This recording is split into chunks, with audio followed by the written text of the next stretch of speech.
Hello there, Seraphim17 once again. This is my Bioshock Survivor difficulty brass balls, I chose the impossible, up the arse, in the mouth, through the ears video walkthrough. We're doing a little bit of everything in this one, guys. I hope you're enjoying it. This is Smuggler's Den, and it is actually one of the smallest areas in the game, but it is a different area, so it is a different level.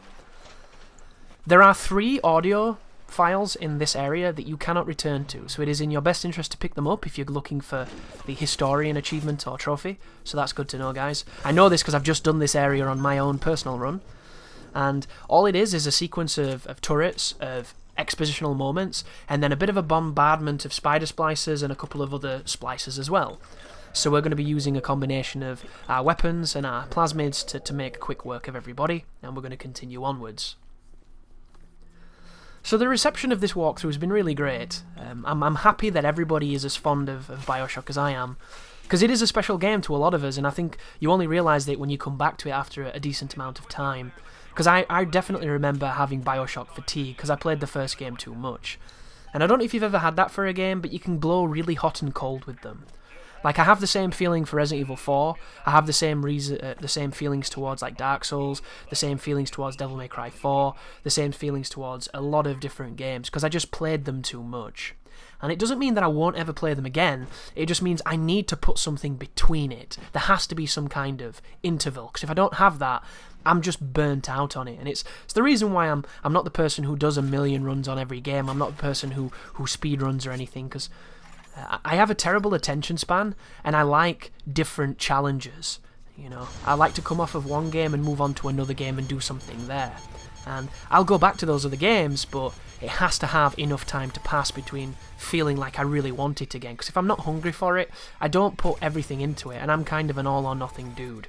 As I tried taking a picture of, I think this is Atlas, just down there, doing his fantastic Oscar-worthy performance here, his Daniel Day-Lewis.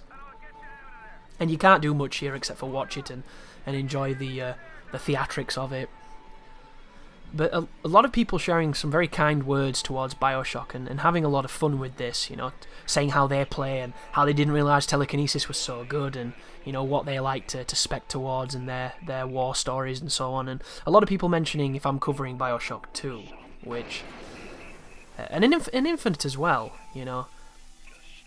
I want to cover Infinite, and I had intended to do so, but my girlfriend got home from America, so I can spend time with my girlfriend again, and of course she takes priority, because I've not seen her in a few months, and it sucked, so it's nice to have her back. And then I've had a relative who comes from abroad, who's come over to stop, and we've done some of that. And, you know, unfortunately, guys, YouTube can't come first all the time, because you'll miss out on the most important aspects of life. And I do sacrifice quite a lot for this, and I know it sounds silly, doesn't it, sacrificing things for making video game videos on YouTube. You know, what exactly are you doing here, Chris? Are you Mother Teresa breaking your back while, you know, subtly advertising for your own little thing? Like, no, I'm not. You know, it's not hard, it's not arduous, I am not doing anything new here, I am not breaking the mold, and I will not be edified on statues for my endurance and insanity. But at the same time, I do try to treat this as professionally as I can, so I have to take priorities over things. You know, when friends are like, shall we do this? I'm like, sorry guys, new game. And it sucks, because I'd love to do the thing with the friends, but sometimes you just got to do it. And everybody makes sacrifices, it's no different. But there are some that I think have to take priority, and it's just a case of that. So at the moment, I was hoping to have done more than I have done, but I haven't. And I'm going to be definitely working, because I've got about two weeks until Gears drops. I don't know if I can get it early, I would really like to, but probably I won't. So in that time, I can easily record Infinite, and I can probably commentate it, but it all depends on the plans that happen, because no doubt I'll be spending a lot of that with my girlfriend, and various other things that happen, so I have to balance it in the correct way. And unfortunately, when it comes to sitting down and turning this microphone on and doing these recordings, I have to balance that around what happens in the house. And this is not my house, guys, so I can't just be like, everybody shut your goddamn mouths and sit in that corner while I do this. So there's a whole host of things I never talk about, because you don't care, nor should you care. But it means that it makes it trickier than it could oftentimes be. And then there's things like, you know, maintaining my throat and my will to do this, because it can sometimes you wake up and the prospect of talking to yourself for 3 to 4 hours, it's not a good idea. Your throat's hurting, you don't feel like you've got anything worth saying, and you know, it can be not that fun. But all of these things culminate in, essentially, Infinite should have been done, Bioshock should have been up further than it is, but it isn't. So instead we've kind of focused on Recore, because I did a ton of that earlier on. But to take something away from this, you will see Bioshock on this channel. I love this piece of music here as well. It's so good. A really, really nice crescendo moment. You will see Infinite. I don't know when though, guys, but it will definitely be done again, because I need to put that walkthrough up, and hopefully it doesn't get removed again. That would be very sad.